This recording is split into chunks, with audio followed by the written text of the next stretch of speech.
સવન કાર્યક્રમમાં આપ સર્વનો હું આવકાર કરું છું. આજના કાર્યક્રમમાં આપણે ઉત્પત્તિ 42 તેની 5મી કલમથી 43મા અધ્યાયની 15મી કલમ સુધી અભ્યાસ કરવાના છીએ. કનાન દેશમાં દુકાળ પડવાથી યાકૂબના 10 પુત્રો અનાજની શોધમાં મિસર પહોંચે છે, જ્યાં તેમનો સામનો તેમના ભાઈ યુસુફ સાથે થાય છે. યુસુફ તેમને ઓળખી જાય છે, પરંતુ તેના ભાઈઓ તેને ઓળખી શકતા નથી. અહીં યુસુફના બાળપણના સ્વપ્નો સાચા પડતા આપણે નિહાળીએ છીએ. તો મિત્રો, આવો આપણે સાથે મળીને બાઇબલનો અભ્યાસ શરૂ કરીએ.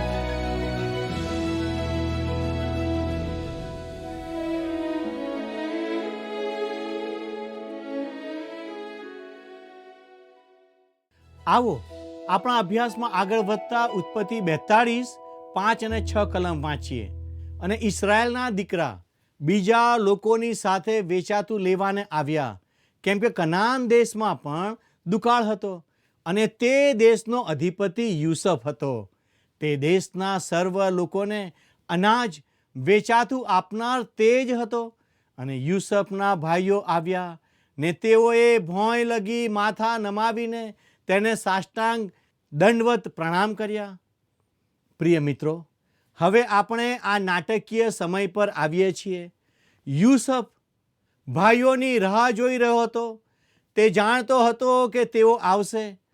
તે દિવસે પૃથ્વી પર વસનારાના સર્વ પ્રતિનિધિઓ ત્યાં આવતા હતા. તે દુકાળ વિશ્વવ્યાપી હતો.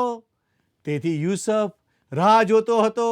અને જુઓ, 10 માણસો આવ્યા અને તેઓ સર્વ તેની આગળ ઘૂંટણે નમ્યા અને પોતાના માથા નમાવી દીધા. તમને થશે કે યુસુફને કેવું લાગ્યું હશે. અને મિત્રો, તમને કેવું લાગે છે? અહીં આપણે યુસુફના સ્વપ્નોને શબ્દશઃ પૂર્ણ થતા નિહાળીએ છીએ. યાદ કરો કે તેને કેવું સ્વપ્ન આવ્યું હતું. બધા ભાઈઓની પૂરીઓ યુસુફની આગળ નમી હતી. હવે તેવું જ બની રહ્યું હતું. તેના બધા જ મોટા ભાઈઓ તેની આગળ ઘૂંટણે પડી ગયા હતા. 7 અને 8 કલમ જણાવે છે, અને યુસુફે પોતાના ભાઈઓને જોઈને તેઓને ઓળખ્યા, પણ તે પારકાની પેઠે તેઓની સાથે વર્ત્યો ને તેઓની સાથે કઠોરતાથી વાત કરીને તેઓને પૂછ્યું, તમે ક્યાંથી આવ્યા? અને તેઓએ તેને કહ્યું, કનાન દેશથી અનાજ વેચાતું લેવાને અમે આવ્યા છીએ. અને યુસુફે તેના ભાઈઓને ઓળખ્યા, પણ તેઓએ તેને ઓળખ્યો નહીં.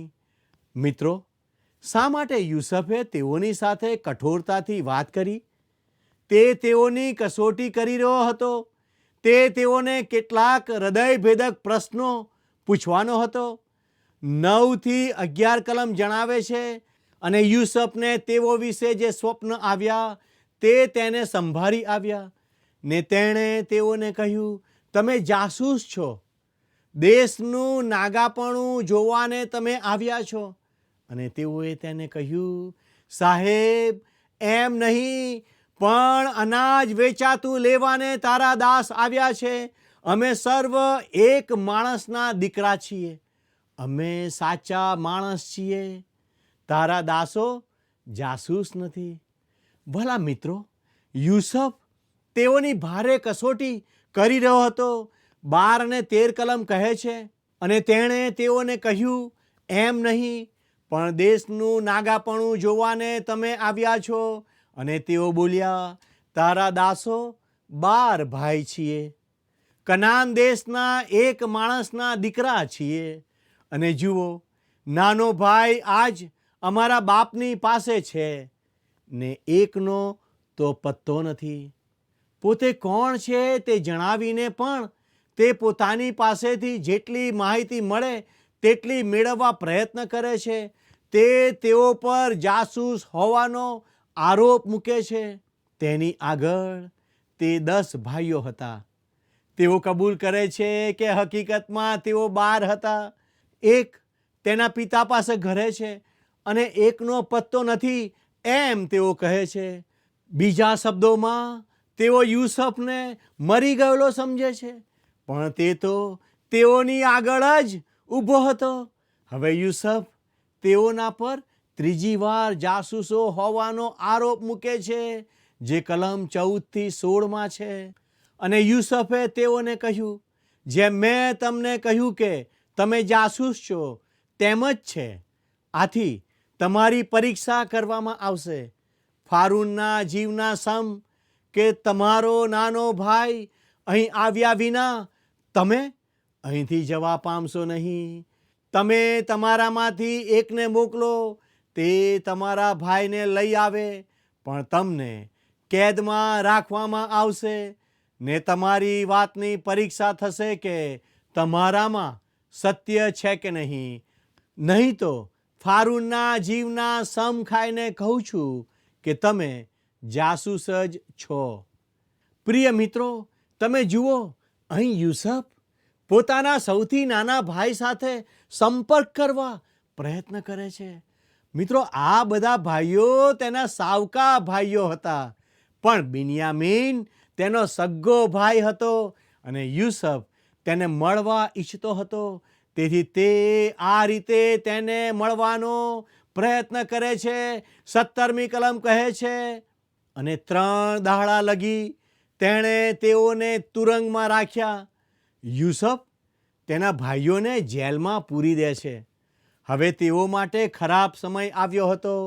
18મી કલમ કહે છે, અને ત્રીજે દાડે યુસફે તેઓને કહ્યું, તમે આમ કરો ને જીવતા રહો, કેમ કે હું દેવથી બીઉં છું. આ ભાઈઓને યુસફની ઓળખ થાય માટે જો કોઈ કડી હોય તો તે યુસફનું આ વાક્ય હતું. તે કહે છે, હું ઈશ્વરથી બીઉં છું. તે સમયમાં યાકૂબ અને તેના કુટુંબ સિવાય અન્ય લોકો પણ હતા જે ઈશ્વરને જાણતા હતા. તેઓએ જાણ્યું કે ઈશ્વર પાસે જવા માટે પણ એક માર્ગ હતો. તેમ છતાં આ ભાઈઓમાં આ બાબતનો કોઈ રસ નહીં રહ્યો હોય. કદાચ તેઓને આ માણસનું વર્તન વધારે શંકાશીલ લાગ્યું હશે. જોકે તેણે તો ઈશ્વર વિશે સાક્ષી આપી દીધી. પ્રિય મિત્રો, હું તમને જણાવવા માંગુ છું કે યુસફ કદી ઈશ્વર માટે સાક્ષી આપવાનું ચૂક્યો ન હતો. તે અહીં પણ સાક્ષી આપે છે. તે હંમેશા ઈશ્વરને પોતાના જીવનના દોરનાર તરીકે મહિમા આપે છે. યુસફ કહે છે કે તે ઈશ્વરથી ડરે છે. તેનાથી તેના ભાઈઓને ઉત્તેજન મળવું જોઈએ કે તે તેઓની સાથે ન્યાયી વ્યવહાર કરશે. હવે 19 અને 20 કલમ વાંચીએ.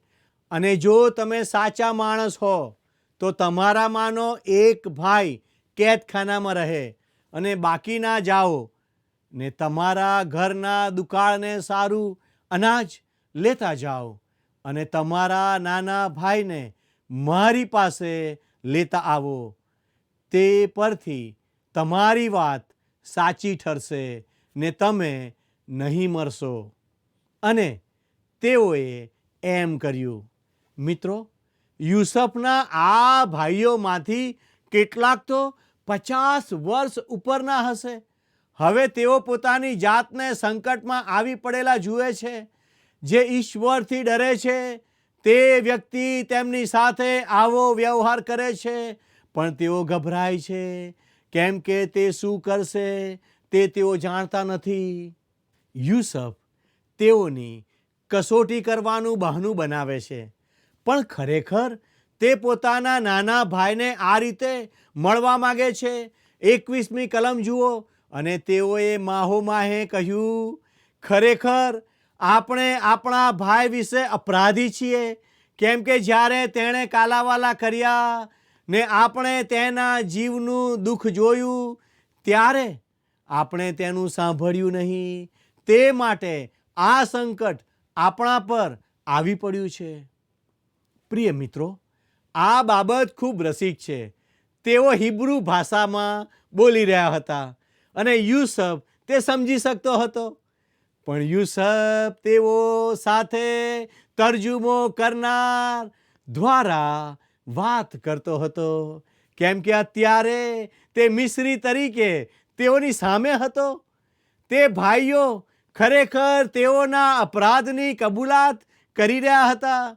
મિત્રો, 22મી કલમ કહે છે, અને રૂબેને તેઓને ઉત્તર દીધો, શું મેં તમને નહોતું કહ્યું કે આ છોકરા સંબંધી તમે પાપ ન કરો? પણ તમે માન્યું નહીં. તેથી હવે જુઓ, તેના રક્તનો બદલો લેવામાં આવે છે. મિત્રો, તેઓને લાગ્યું કે તેઓની સાથે જે બની રહ્યું છે તે યુસફ સાથે તેઓએ જે વ્યવહાર કર્યો હતો તેનો ઈશ્વર બદલો લઈ રહ્યા છે.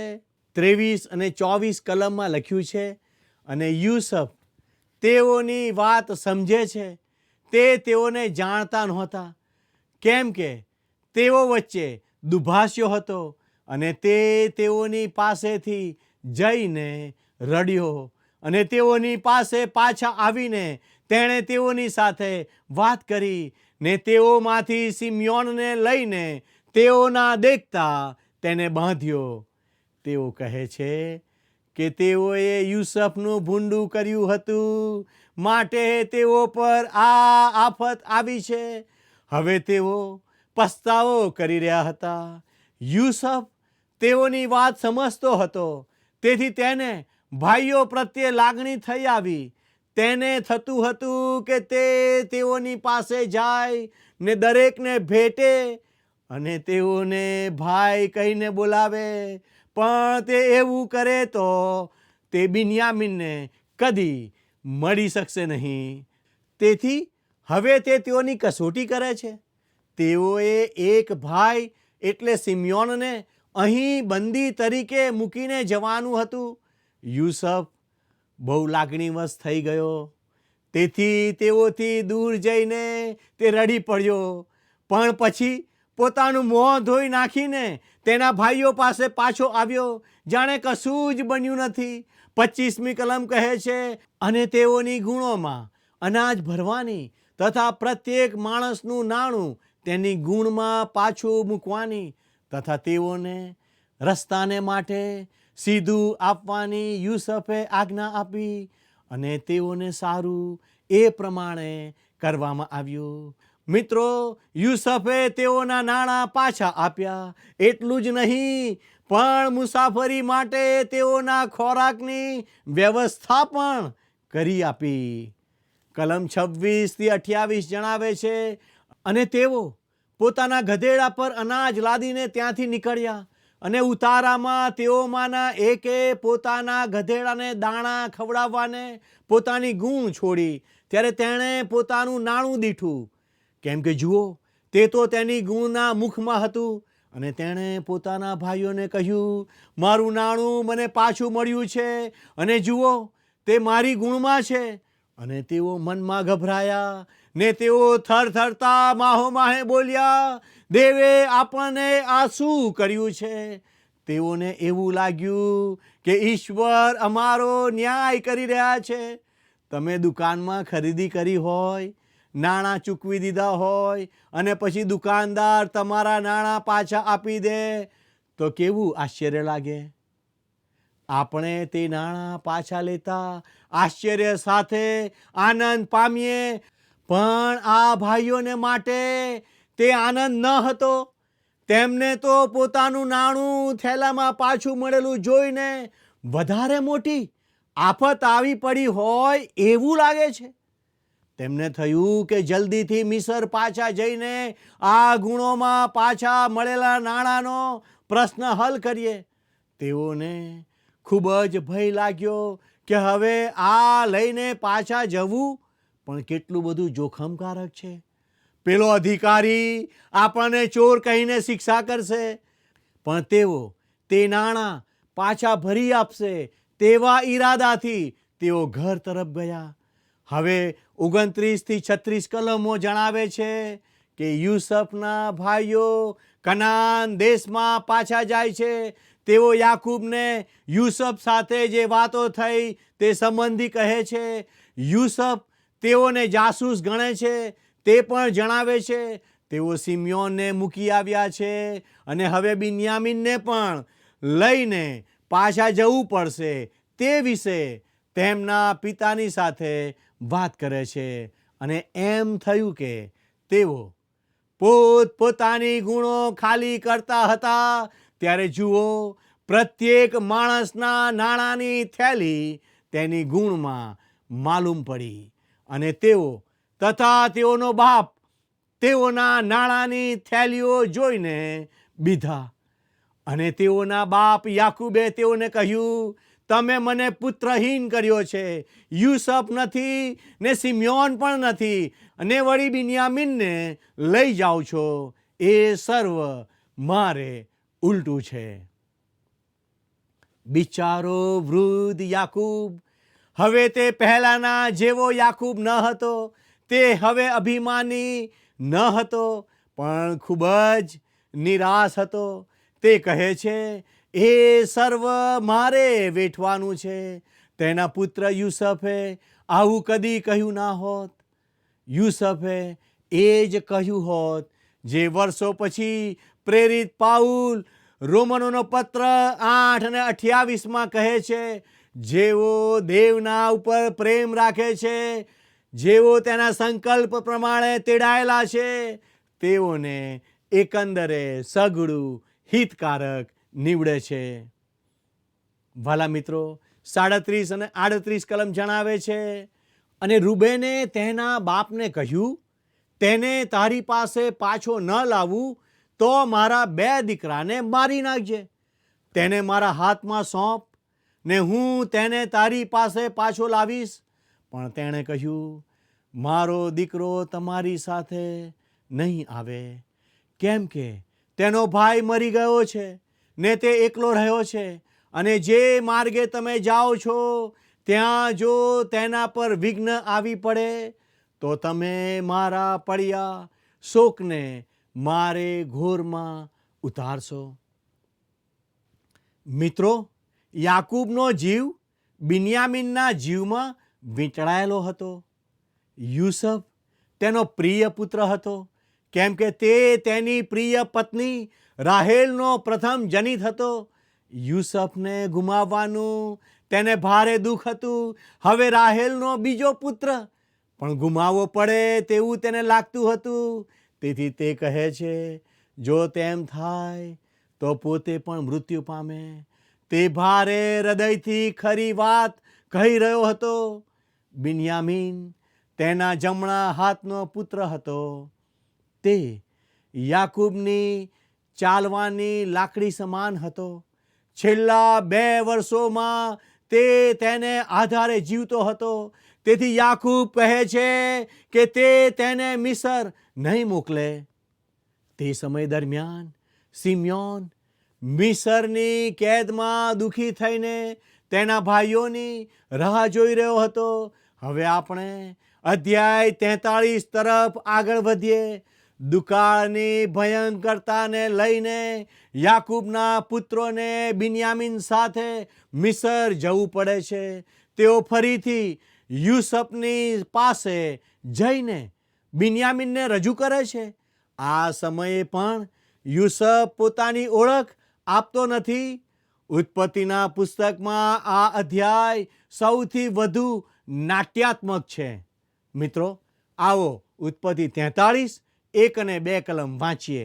અને દેશમાં દુકાળ ભારે હતો અને એમ થયું કે તેઓ મિસરમાંથી જે અનાજ લાવ્યા હતા તે ખાઈ રહ્યા.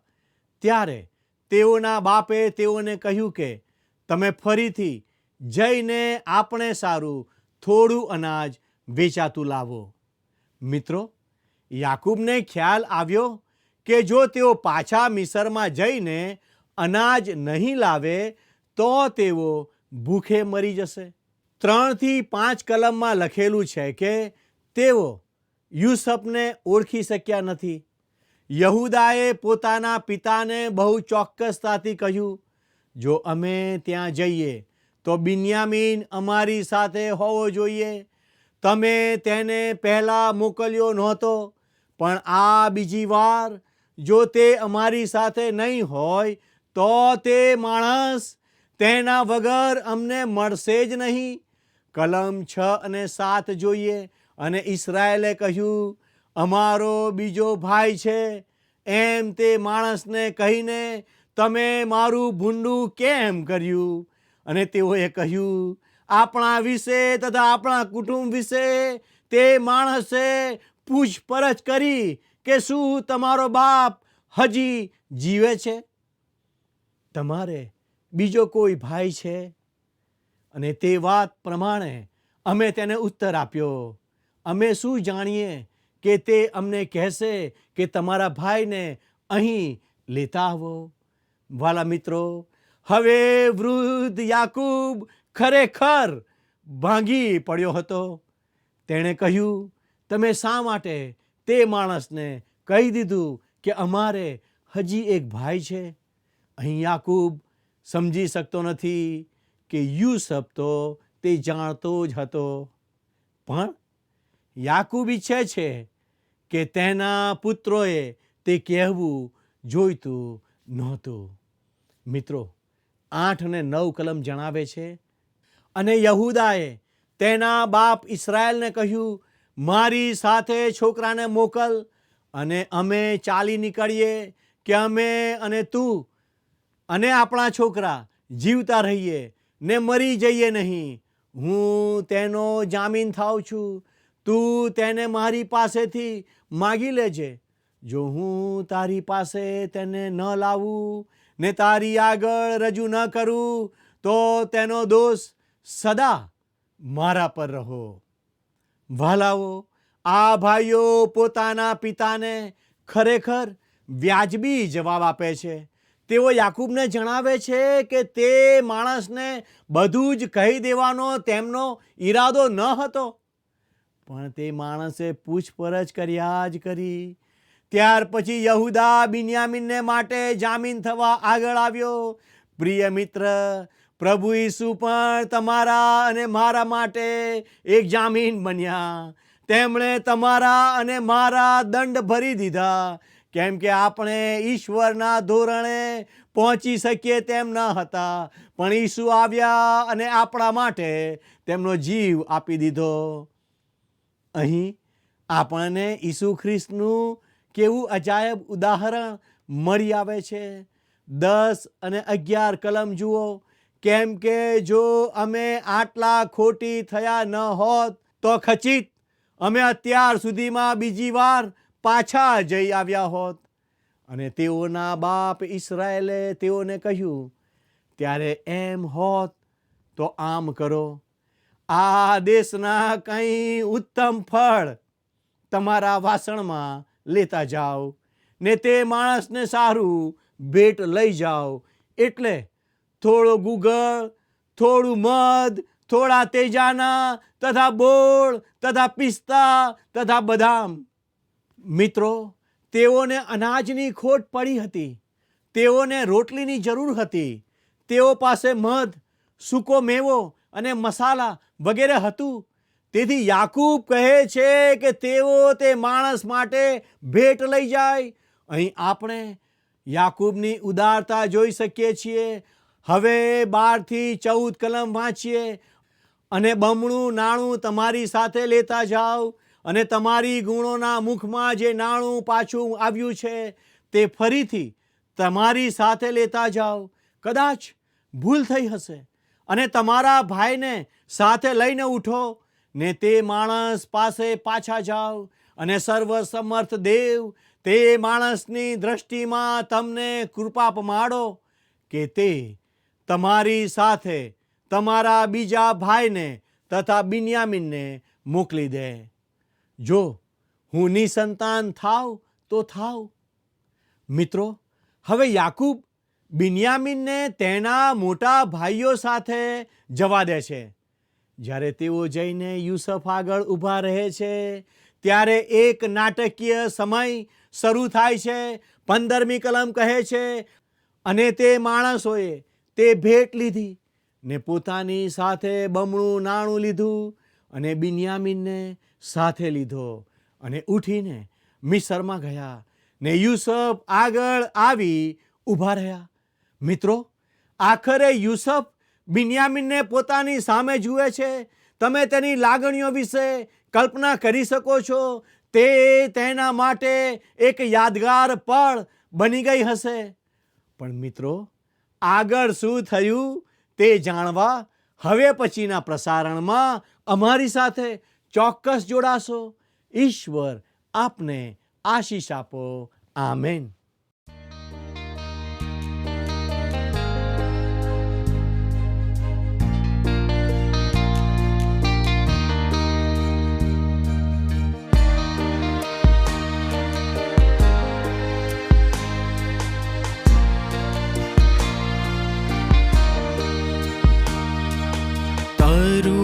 વચન મારા માર્ગને સારું છે અજવાળું. તારું વચન મારા આત્માને સારું બળ દેનારું. તારા વચનના સર્વ ખુલાસા આજે તું પ્રગટા.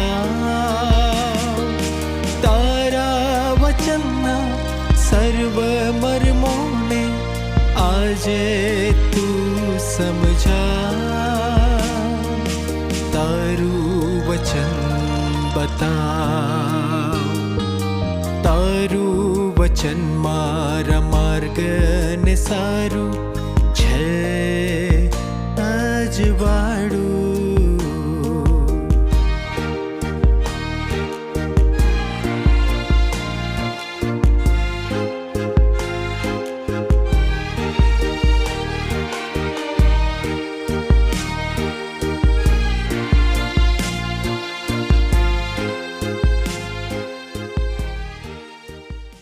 મિત્રો, આજનો આખો પ્રસંગ આપણને એવું શીખવે છે કે ઈશ્વરના માર્ગો આપણી સમજ શક્તિથી પર છે.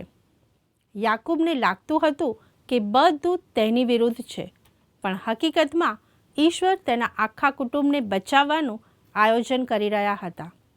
યુસુફની ધીરજ અને તેના ભાઈઓનો પસ્તાવો દર્શાવે છે કે પાપ ક્યારેય છુપું રહેતું નથી, પણ ઈશ્વરની કૃપા માફીનો માર્ગ ખોલે છે. આપણને પાપમાંથી છુટકારો મળે માટે પ્રભુ ઈસુ ખ્રિસ્ત આપણા ઉદ્ધારક બન્યા, તે હંમેશા યાદ રાખો. મિત્રો, આજનો પાઠ આપને કેવો લાગ્યો તે અમને જરૂરથી જણાવશો. અમારો સંપર્ક નંબર છે 94 29 37 56 10. મિત્રો, આજનો પ્રશ્ન છે, બિન્યામીનને મિસર લઈ જવા માટે તેનો જામીન કોણ બન્યું? એ. રૂબેન, બી. યહૂદા, સી. દાન, ડી. ગાદ. મિત્રો, ગત પ્રશ્નનો જવાબ છે સી.